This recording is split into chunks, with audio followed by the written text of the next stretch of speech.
제2부 어느 청년 자매의 구원과 회복. 부제 사막에서 먹은 가나안 족속.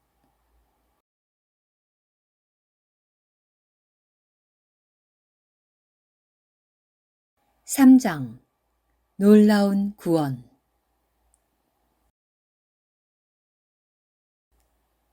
어느 초등학생들의 텃세.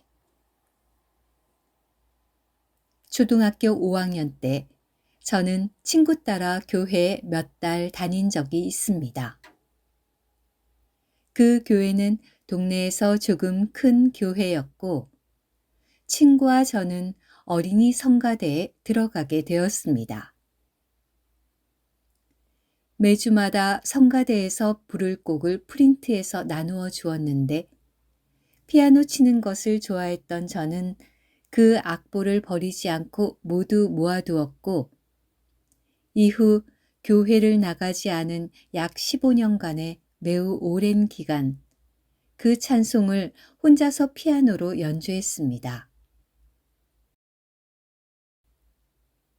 믿음도 없었지만 찬송이 좋았습니다.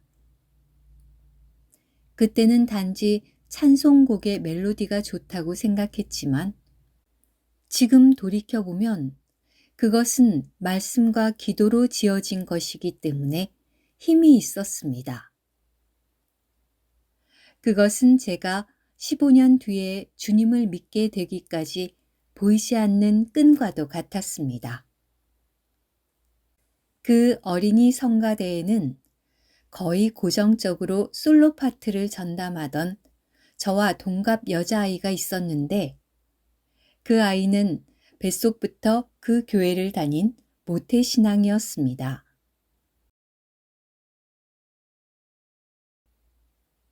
그런데 어느 날 성가대 선생님이 이번에는 새로운 사람이 솔로 파트를 해보자고 하시면서 저를 지목했고 그렇게 어느 주일 솔로 파트를 제가 부르게 되었는데 그게 화근이었습니다.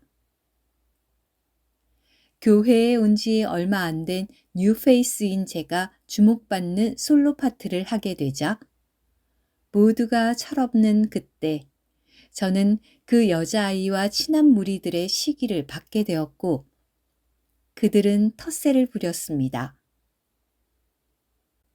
그 성가대에서는 소프라노와 알토 파트를 나누어서 연습했는데 목소리 톤이 낮은 저는 알토였고 그 여자아이는 소프라노였습니다. 제 목소리 성향은 작지 않고 큰 편이었는데 그 여자아이는 저 때문에 자기 파트가 헷갈린다며 저리로 좀 비키라고 했습니다. 그러던 중 교회에 같이 왔던 친구가 다른 지역으로 전학을 가게 되었고 혼자 남아서 무리에 끼지 못한 저는 그렇게 교회를 떠나가게 되었습니다. 신, 나약한 인간이 만들어낸 존재.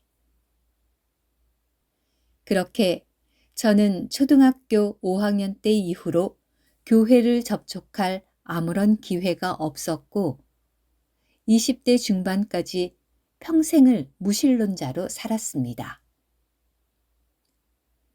여러 신들은 나약한 인간이 절대적인 존재에 의지하기 위해 실존하지 않는 절대적인 존재가 있다고 설정한 다음 그 존재에 하나님, 예수님, 부처, 마리아 등의 여러 가지 이름을 붙인 것이라고 생각했습니다. 고등학교 야자 시간에 지금은 선교사가 된 주님을 믿는 옆자리 친구와 공부는 안 하고 신이 있느냐 없느냐에 대해 토론했던 기억이 납니다. 저는 그 친구에게 신이 있다면 증명해 보이라고 말하며 절대적인 존재를 만들어 놓고 기호에 맞게 여러 이름을 붙인 것일 뿐이라고 말했습니다. 대학교에서도 저는 주변에 믿는 이라곤 아무도 없었고 복음을 접촉할 수 있는 기회도 없었습니다. 어느 기독교 회사에 입사하다.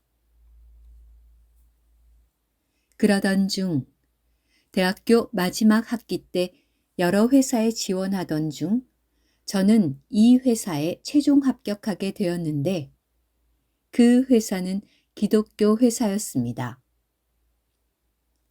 그 회사는 입사 지원서에 종교가 무엇인지 적는 종교란이 있었는데 저는 당연히 그 란에 무교라고 기록했습니다.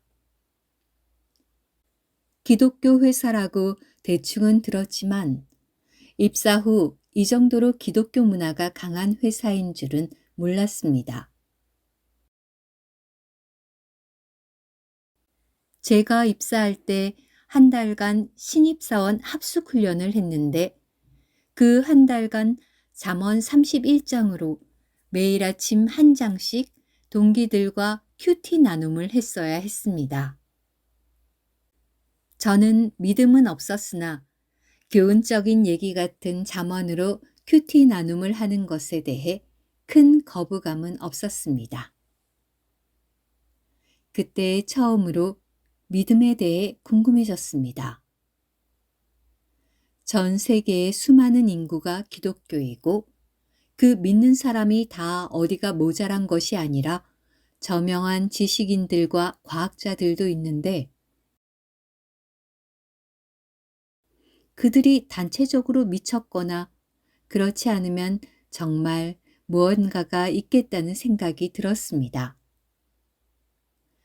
그런데 단체적으로 미치기에는 너무 많은 수의 사람들과 많은 지식인들도 그 무리 안에 있었기 때문에 단체적으로 미치기는 어렵고 정말 무언가가 있겠다는 쪽으로 생각이 기울었습니다. 한 달간의 합숙 연수가 끝난 후에 부서에 배치되었는데 매주마다 회사 내에서 예배가 있었습니다. 저는 신입사원이라는 이유로 동기와 함께 예배 찬양팀으로 차출되었습니다. 믿음은 없었지만 15년간 혼자 찬송을 연주했기 때문에 낯설지 않았고 음악이 좋아서 거부감 없이 참석했습니다. 믿지 않는 사람이 예배 찬양팀을 한다는 것은 지금 생각하면 상상도 못할 일이지만 그것은 주님의 긍휼이었습니다. 성경 읽기 대회 무신론자가 읽은 사복음서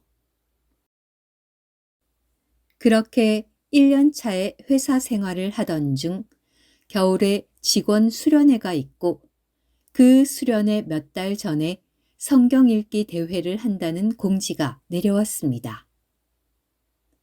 모세오경을 읽으면 상품권 5만 원, 역사서까지 읽으면 7만 원, 신약을 읽으면 5만 원 등으로 읽는 구간에 따라 포상이 있었습니다.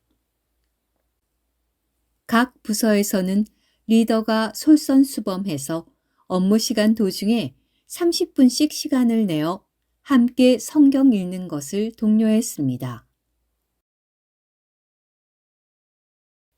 회사에서는 주님을 안 믿는 사람들이 많았지만 신기하게도 포상으로 돈이 걸리니 안 믿는 사람들이 상품권을 받기 위해 성경을 읽기 시작했습니다. 저도 그때 성경을 읽어서 기독교인 무리들 안에 있는 무언가를 알아내겠다는 생각이 들어 성경 읽기에 동참했습니다. 그런데 한 직원이 건네준 개역 성경을 읽는데 도무지 잘 읽히지 않았습니다. 누가 누구를 낳고, 누가 누구를 낳고, 발음도 어려운 이름들만 나열되어 있질 않나. 가라사대를 비롯한 익숙하지 않은 성경의 문체가 진리 안으로 들어가는 것을 방해했습니다. 그러던 중 어느 모태신앙 동기에게 성경을 읽어보고 싶은데 도무지 잘 읽히지가 않는다고 말하니 그 동기가 현대 문체로 쓰여진 메시지 성경이라는 책을 추천해줬고 마침 회사 복지몰에 그 책을 판매하고 있었기 때문에 따로 돈을 들이지 않고 포인트로 살 수 있었습니다. 책을 주문해서 사복음서를 읽었는데 성경을 처음 읽어본 무신론자였던 제 눈에 사복음서는 약간의 상황 서술만 다르고 거의 동일한 이야기를 서술한 것 같았습니다. 저는 더욱 의아해졌습니다. 저자가 다른데 어떻게 같은 이야기를 쓸 수 있는 거지? 그 시대에 핸드폰도 컴퓨터도 아무것도 없는데 4명의 저자가 짜고 친 고스톱도 아니고 4명이 작당해서 재밌는 이야기를 지어내기엔 하나도 재미없고 흥행하지 못할 예수님이 십자가에 못 박혀 죽으신 처절한 이야기였습니다. 즉, 그 허구로 지어내기엔 아무런 유익이 없어 보이는 그 이야기는 거짓 없는 실제라는 결론에 도달했습니다. 그렇게 해서 저는 직원 수련회에 가기 전까지 메시지 성경이라는 책으로 신약 전체와 모세오경을 다 읽게 되었습니다. 그런데도 저는 여전히 믿음을 가질 수 없었습니다. 성경을 읽고 나서 책을 추천해 줬던 모태신앙 동기에게 질문했습니다. 왜 나는 믿고 싶은데 믿어지지 않는 거지? 그 존재가 나타나야 내가 믿을 수 있을 텐데 말이지. 그 동기는 제게 대답했습니다. 믿음은 그분이 선택하신 자들에게 값없이 주시는 선물이야. 저는 이 대답을 듣고 더 이해할 수 없었고 심지어 화가 났습니다. 전능하신 하나님이란 분이 누구는 선택하고 누구는 선택하지 않는 차별적인 분이란 말인가요? 동기는 선택된 자고 나는 선택되지 못한 자라는 것에 화가 났습니다. 그렇게 저는 존재하지 않는다고 생각했던 존재를 아이러니하게 원망하고 있었습니다. 수련회에서 만난 주님. 그러던 중 직원 수련회가 다가왔는데 부서에서 찬양팀이었던 저는 수련회 찬양팀으로 선발되어 다른 직원들보다 하루 일찍 가게 되었습니다. 처음 참석해보는 수련회에 가벼운 마음으로 와서 찬양을 연습할 때까지는 좋았는데 찬양 인도자가 강단에서 비어있는 의자들을 바라보며 내일 이 자리에 앉게 될 직원들을 위해 의자에 손을 얹고 기도할 때 무언가 큰일 났다는 생각이 엄습했습니다. 부서에서는 가볍게 찬양할 수 있었어도 여기는 가볍게 올 자리가 전혀 아니었습니다. 왜냐하면 저는 믿음이 없는 자였기 때문입니다. 믿음이 없는 자가 어떻게 안 믿는 직원들을 위해 기도할 수 있을까요? 저는 속으로 와, 큰일 났다. 여기는 내가 올 곳이 아니었구나 생각하며 홀로 이상한 나라에 간 앨리스가 되었습니다. 그럼에도 불구하고 어찌어찌하여 저녁 예배의 찬양팀 찬양이 끝나고 저는 반주자와 함께 강단의 맨 앞자리에 앉아서 초청되어 오신 목사님의 말씀을 듣기 시작했습니다. 그 목사님은 오늘 지금 이 자리에서 예수님을 만날 수 있고 여러분의 상처가 치유될 수 있다고 했습니다. 저는 속으로 아니, 이 예배 한 번으로 예수님을 만나고 상처가 치유될 수 있으면 세상 사람들 모두가 예수 믿는 사람이 되지 않았겠어? 그것은 불가능한 일이야. 라고 생각했습니다. 그분은 심리학도 전공하신 분이었는데 예수님이 수천 년 전에 우리의 죄를 사하시기 위하여 십자가에 못 박히신 것은 당대의 극악무도한 형벌이라고 하시면서 정말 생생하게 그 장면을 묘사했는데 저는 마음이 아파지기 시작했습니다. 어떻게 죄가 없는 분이 죄 있는 사람들을 위해 잔인한 형벌을 당할 수 있을까요? 그리고 그분조차도 십자가에 달리실 때 아버지께 버림받았다고 했습니다. 마태복음 27장 46절, 마가복음 15장 34절. 제9시쯤에 예수님께서 큰 소리로 엘리 엘리 라마 사박다니 라고 하시며 부르짖었는데 이것은 곧 나의 하나님, 나의 하나님, 왜 나를 버리셨습니까? 라는 뜻이다. 목사님이 이 성경 구절을 말하시는데 저는 사복음서를 다 읽었기 때문에 저는 그 구절을 기억하고 있었습니다. 아들이신 그분조차도 아버지께 버림받으셨다는 사실에 저는 충격에 휩싸였고 망치로 뒤통수를 크게 얻어맞은 느낌이 나면서 깨달아진 것이 있었는데 이 느낌은 아직도 잊을 수가 없이 생생합니다. 그때 제가 깨달은 것은 내가 죄인이라는 것과 벌레만도 못한 오늘의 나의 죄를 위해 수천 년 전에 예수님이 십자가에 못 박혀 죽으신 것이었는데 이것이 기적처럼 믿어졌습니다. 이어서 목사님은 지금 이 시간 인생의 모든 상처들을 꺼내 놓으라고 하셨습니다. 따돌림 당한 기억, 인생에서 너무 외롭고 힘든 기억 등을 모두 꺼내어 예수님 앞에 나아갈 때 치유될 수 있다고 했습니다. 말씀이 끝나고 조명이 어두워지고 잔잔한 반주가 시작됨과 동시에 기도를 시작했습니다. 기도 시간은 원하는 대로 머물면 된다고 했습니다.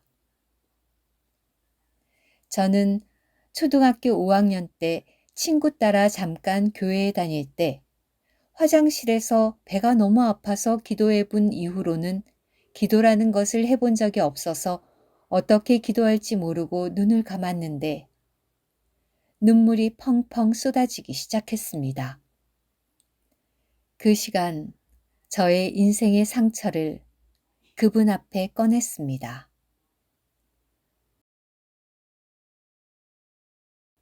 정말 주체할 수 없을 정도로 많은 눈물이 흘렀고 못 봐줄 얼굴이 되어 기도 시간을 마치고는 화장실로 급하게 달려가서 얼굴을 닦았습니다.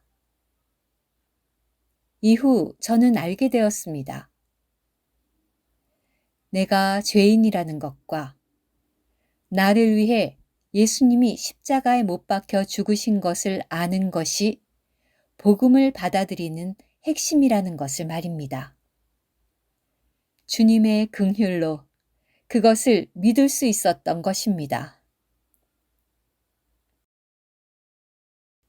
저는 그날 그렇게 예수님을 만났고 제 안에 믿음이 들어오게 되었습니다. 그날 구원받은 이후로 저는 약 6개월 동안 눈에서 눈물이 그치지 않았습니다. 주님께 기도하거나 영적인 일들에 대해 들을 때마다 눈물이 폭포수처럼 쏟아졌습니다. 채워지지 않는 갈급함. 아무도 교회에 가자고 권면하는 이 없이 구원받은 후 스스로 동네 교회를 찾아가서 주일 예배를 몇 차례 드려본 이후에 말씀에 감동이 되어 직원으로 보이는 유니폼을 입은 사람에게 교회에 등록하러 왔다고 얘기해서 그렇게 교회 생활을 시작하게 되었습니다. 그러나 주일 예배 1시간으로는 제 안의 갈급함이 채워지지 않았습니다. 저는 초신자였지만 1년 1독을 3년 연속으로 했고 채워지지 않는 갈급함을 채우려고 신앙 서적들을 미친 듯이 읽기 시작했습니다. C.S. 루이스, 존 버년, 유진 피터슨, 릭 워렌, 고든 맥도날드, 헨리 나우엔, 카일 아이들먼, 오스왈드 챔버스, 필립 얀시 등의 저자들이 쓴 서적들을 50권 가까이 구원받은 직후부터 초신자 때 읽었습니다. 믿음의 거장들은 도대체 어떤 예수님을 만났을까? 그들은 어떠한 믿음의 지경에 올라갔을까 너무 궁금했고, 책을 통해 저도 깨달아 빨리 그러한 단계로 나아가고 싶다는 열망이 가득했습니다. 책을 읽을 때는 은혜를 받았지만 책을 덮고 나서 그 은혜는 오래가지 못하고 여전히 제 안에 깊은 갈급함은 채워지지 않는 것 같았습니다.